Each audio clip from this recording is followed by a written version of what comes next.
Hi guys, I criticise the media from time to time, but there are some wonderful journalists out there who are willing to ask probing questions and make politicians squirm. So it's always great to see the Right Honourable Gentleman from the 19th century, Jacob Rees-Mogg, get a bit of a roasting by the press.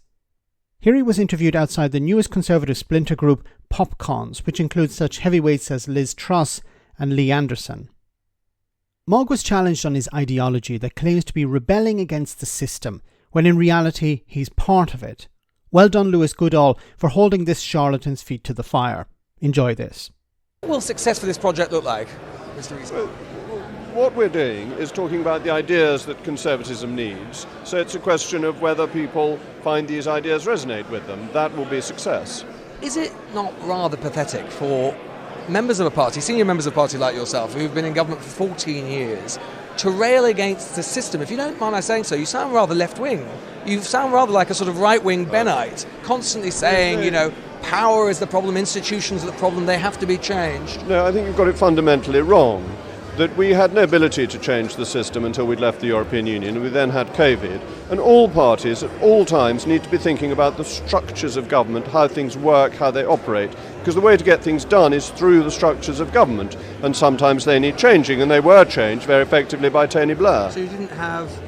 Wait a minute. When Tony Blair was in power, the UK was a member of the European Union. So Jacob Rees-Mogg is contradicting himself. We needed to leave the European Union in order to implement these changes. And then he commends Tony Blair for implementing changes. Okay. Power to change the schooling system? We did change the schooling system, as Liz Truss said. Perhaps you should have listened to her speech. I did listen to it. And she said one of the things we did successfully was in education. And yet she talked about wokeism in schools. If there's wokeism in schools, your government could remove it as a stroke, surely. Not at a stroke, no. You need to legislate, and new guidelines have been issued. Say these things are moving in the right direction. What's the problem? What is the problem?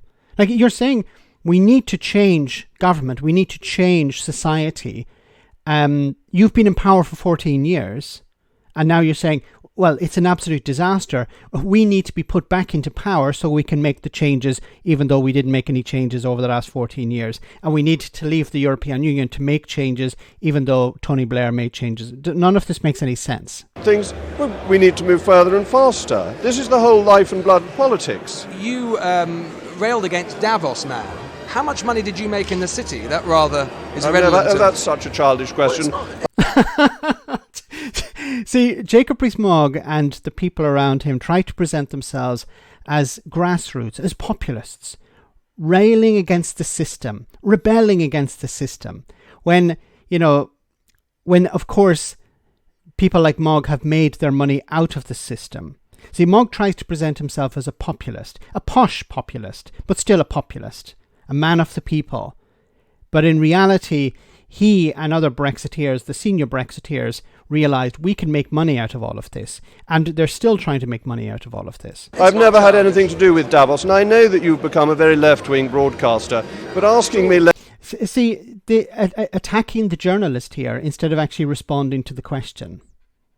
Lefty questions doesn't really get us anywhere. It's not a matter of left or right. It's a matter of probing your position, Mr. I never had Rees-Mogg. anything to do with Davos. But Davos... Oh, did you see that? Keep your hands to yourself. So he's clearly rattled here. He realises, look, I'm in front of a camera trying to dodge questions about Davos, because when it comes to Davos and the World Economic Forum, Mogg wants to keep one foot in one place and another foot in another. He wants to keep the crazy people who believes Liz Truss didn't crash the economy and it was all some sort of conspiracy against her. He wants to keep those people happy, so he has to rail against Davos. But at the same time, he wants to make money. He wants to be in business. He wants his brand of conservatism to be on the side of business. So they're trying to keep the poor people happy by feeding them a narrative of wokeness and culture wars, but at the other hand, they want to cut taxes for their donors and for the business class. Davos, I would imagine what you're suggesting by talking about Davos is a sense this of level a man... of internationalism. Yes. I'm in favour of the nation state, which was clear from my speech, if you'd listened. I listened to every word you said, but it still seemed to me I listened extremely carefully, but it's possible and entirely appropriate that we try and probe some of the intellectual positions. Good. I mean, it's not but one of the problems... You seem to be representing the left wing. Are you doing your bit of due impartiality that Ofcom requires you? Or are This is a guy bringing up Ofcom when he works for GB News. A Tory MP working for GB News bringing up Ofcom. This is all to distract. This is to attack the journalist. To stop talking about Davos, stop talking about how much money I have made, because I need to avoid talking about that, and I don't want people to talk about it. It's my business, even though it's parliamentary business, and I'm an MP, I'm an elected official. I was a government minister at one stage, or twice. But don't talk about these things. Mr. Rees-Mogg, here as a left-wing broadcaster. Mr. Rees-Mogg, I know I'm that you're very rather interested in this, because this comes up with GB News, which I broadcast which, of course, is completely impartial. Mr. Rees-Mogg. It meets the requirements of due impartiality, and I'm well, asking not according if to you Ofcom. do. Mr. Rees-Mogg, I know that you quite want to go on the interested. attack rather than talking about the Do issue. you meet the requirements of if due you were allowed to, impartiality? absolutely. And Do you? unlike GB News, of So course, which you're is putting a repeatedly strong left-wing Mr. view. Rees-Mogg, I'm not putting a strong left-wing view of anything. I'm simply trying to ask you and interrogate you about some. No, not seem at all. to be. Well, according to I've your got other own people summary, waiting, so one more question. get Is them. not And then Mogg runs away. There are other people waiting. I don't want to talk about my money. I don't want to talk about how I'm part of the system, because that will undermine my position within the Conservative Party and undermine my position with the populists in the Conservative Party. This is a massive problem. You have people like Mogg, who've made all their money in the system, trying to present themselves as against the system. You know, we saw it when it came to Brexit. Brexit was a vote against the elite, when in reality it was the elite who were leading it. Mogg, Boris Johnson, Nigel Farage. These people, these are the elite. They were trying to convince poor people, you need to be angry with immigrants, you need to be angry with the EU, you need to be angry with left-wing politicians. They're the ones who are making you poor. They're the ones who are taking away your freedoms. Put us into positions of power and we'll restore those freedoms. We'll make you rich again.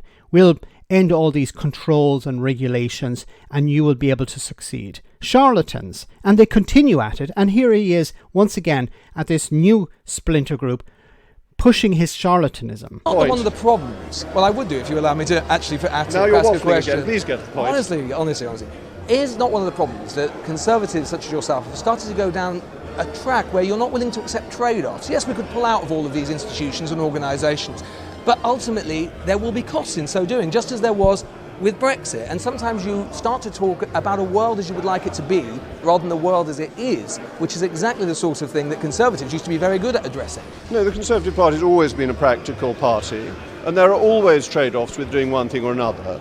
But parties have to talk about ideas, otherwise they get nowhere. You seem to wish to live in an ideas-free zone. It's quite extraordinary. Ideas-free zone? Not That's at all. what you I'm seem to be trying to arguing for. interrogate Anyway, And once again, he's attacking the journalist instead of actually answering the questions.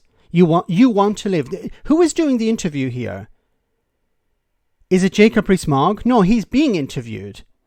So he can't answer the questions. He doesn't want to answer the questions, so he attacks the journalist, accuses him of being left-wing, asking left-wing questions, living in a idea-free zone.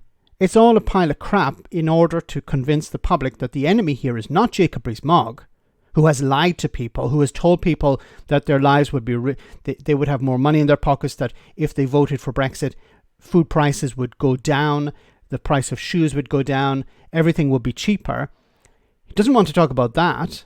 He wants to convince people that he is the one who's defending their freedoms, and not to listen to journalists who are asking these questions.